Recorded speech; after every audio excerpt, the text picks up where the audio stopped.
સુપ્રભાત। આજે ધોરણ 1 ગણિતમાં આપણે આપણા ચેપ્ટર 10 નું પેટર્ન છે એમાં આજે પાર્ટ 2 માં શું કરશું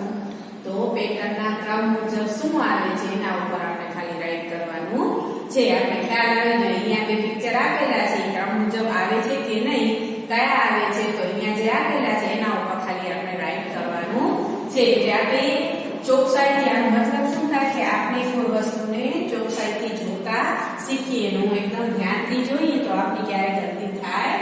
નહીં। તો અહીંયા એક ગોળ વર્તુળ આપેલો છે ને એક ત્રિકોણ આપેલો છે તો ઈ જે છે ક્રમવારમાં આવે છે કે નહીં જે આવે છે અને જે નથી આવતું એના ઉપર કાંઈ કરવાનું નથી। તો પહેલા છે વર્તુળ તો જેટલા વર્તુળ છે એના ઉપર રાઈટ કરશું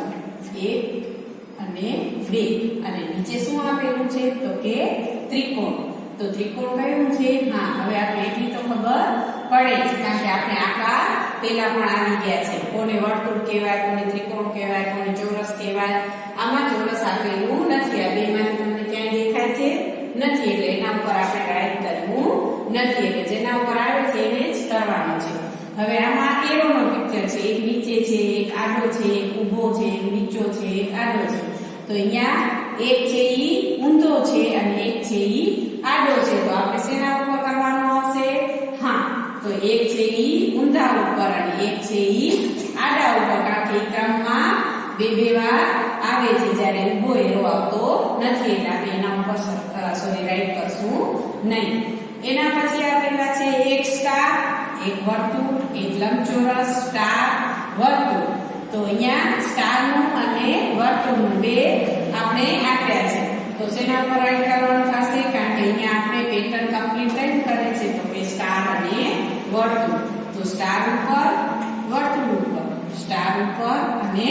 વર્તુળ ઉપર એના ઉપર રાઈટ કરીએ છીએ જ્યારે લંબચોરસ અહીંયા આપેલું નથી એટલે એના ઉપર આવશે નહીં। પછી આપેલા છે ચોરસ પછી આડો આડો તીર ઊભો વળી ચોરસ આડો તો આપણે શેના ઉપર કરવાના છે તો કે એક ચોરસ અને આડો એરો તો આડો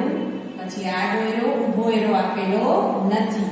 વળી ચોરસ અને આડો એરો આવી રીતે તમે કોઈ પણ કરી શકો છો। અહીંયા મારે હજી કર્યું નથી પણ તમે આવી રીતે હોમવર્કમાં બીજા ચાર્ટ જો આ ચાર્ટ કરવાના જ છે નોટબુકમાં અને એની સાથે બીજે આવી કોઈ પણ ચાર્ટ પેટર્ન છે ધારો કે આ ક્વેશ્ચન માર્ક છે અહીંયા એ આપેલો છે અહીંયા બી આપેલો છે વળી ક્વેશ્ચન માર્ક છે વળી એ આપેલો છે આપણે આમાં લખશું એ અને ક્વેશ્ચન માર્ક તો શેના ઉપર રાઈટ કરવાનું જી ટર્ન બાય ટર્ન આવે છે 1 2 જ્યારે બી બીજી વાર આપેલો નથી સમજાણું તમને તો આ રીતે તમારે કરવાનું રહેશે। તો આ હોમવર્કમાં 4 આપેલા છે 5 મેં કરી આપ્યું છે વધારાના 3 તમારે કરવાના રહેશે તો તમારી નોટબુકમાં ગણિતની કરવાનું છે ઓકે।